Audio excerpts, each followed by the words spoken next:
Are Grant and Lora scamming you? Before you hit that checkout button, let's take a closer look. First things first, there isn't a giant notorious scam called Grant and Lora all over the news or major review sites. But when you break those names apart, it's a different story. Let's talk about Lora. On Trustpilot, clothing sites like LoraToronto.com are flagged by tons of customers as scams. People say their orders never arrived, or what did show up looked nothing like the pictures. Think plasticky material, bad stitching, the works. Getting a refund? Good luck.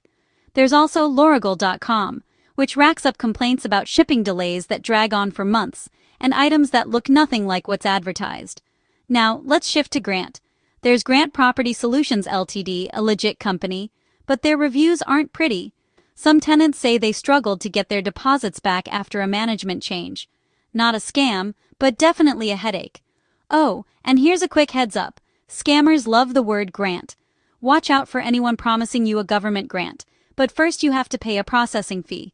That's a huge red flag. Legit grants don't make you pay to get paid.